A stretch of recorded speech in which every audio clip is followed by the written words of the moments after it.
খাবার খাওয়ার সুন্নত সমূহ। বিসমিল্লাহির রহমানির রহিম। আসসালামু আলাইকুম সুধী দর্শক। খাবার খাওয়া এটা আমাদের দৈনন্দিন অভ্যাস, কিন্তু যদি সেই সুন্নতের অনুসরণ হয়, সেটি যদি সুন্নতের অনুসরণে হয়, তবে সেটি হয়ে যায় এক একটি ইবাদত। চলুন জেনে নিই খাবার খাওয়ার 14টি সুন্নত ও তার অর্থপূর্ণ রহস্য।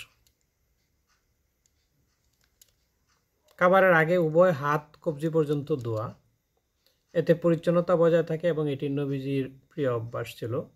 এটি আবু দাউদ শরীফের 3761 নম্বর হাদিসে আছে।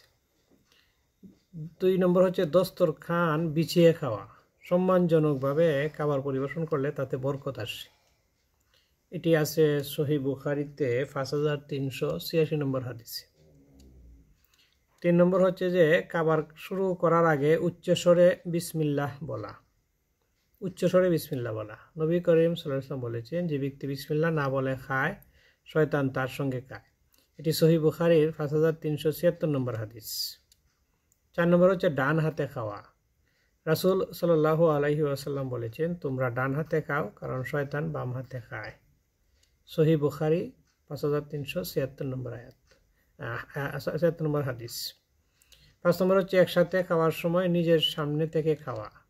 নবী সাল্লাল্লাহু আলাইহি ওয়াসাল্লাম বলেছেন, তুমি তোমার সামনে থেকে খাও। এটি সহিহ বুখারীর 5376 নম্বর হাদিস। 6 নম্বর আদব হচ্ছে খাবারের মাঝখান থেকে না খাওয়া। নবী করিম সাল্লাল্লাহু আলাইহি ওয়াসাল্লাম বলেছেন, বরকত খাবারের মাঝখানে থাকে, তাই মাঝখান থেকে খেও না। আল মুস্তাদরাক হাকিম 7271 নম্বর হাদিস। এরপরে 7 নম্বর হচ্ছে যে হেলান দিয়ে না খাওয়া। নবী করিম সাল্লাল্লাহু আলাইহি ওয়াসাল্লাম বলেছেন, আমি হেলান দিয়ে খাই না। সহিহ বুখারী 5398। এরপর 8 নম্বর আদব হচ্ছে যে খাবারের দোষ না ধরা। রাসূল সাল্লাল্লাহু আলাইহি ওয়াসাল্লাম কোনো খাদ্যের দোষ ধরতেন না। তিনি যদি পছন্দ করতেন খেতেন, না করলে ছেড়ে দিতেন। সহিহ বুখারী 5409 নম্বর হাদিস। এরপরে 9 নম্বর হচ্ছে যে খাবার মাটিতে পড়ে গেলে তুলে পরিষ্কার করে খাওয়া। নবী সাল্লাল্লাহু আলাইহি ওয়াসাল্লাম বলেছেন, যা পড়ে যায় পরিষ্কার করে খাও, শয়তানকে দিও না। তিরমিজির হাদিস, এটি 1905 নম্বর। 10 নম্বর আদব, যদি একসাথে খাওয়া হয় তবে সবাই শেষ না করা পর্যন্ত বসে থাকা। এটি ভদ্রতা ও একতার প্রতীক। এটি ইবনে মাজাহ হাদিস 3295। 11 নম্বর শিষ্টাচার হচ্ছে দস্তরখান উঠানো পর্যন্ত নিজে না ওঠা। নবী সাল্লাল্লাহু আলাইহি ওয়াসাল্লাম নিজে দস্তরখান উঠানো পর্যন্ত বসে থাকতেন। ইবনে মাজাহ 3295। 12 নম্বর আদব হচ্ছে খাবারের পাত্র আঙ্গুল দিয়ে পরিষ্কার করে খাওয়া। নবী সাল্লাল্লাহু আলাইহি ওয়াসাল্লাম বলেছেন, তোমরা আঙ্গুল ও পাত্র চেটে খাও, কারণ তাতে বরকত আছে। সহিহ মুসলিম 5307 নম্বর। এরপর 13 নম্বর আদব হচ্ছে খাওয়ার পর হাত ধোয়া। পরিষ্কার পরিচ্ছন্নতা ঈমানের অর্ধেক।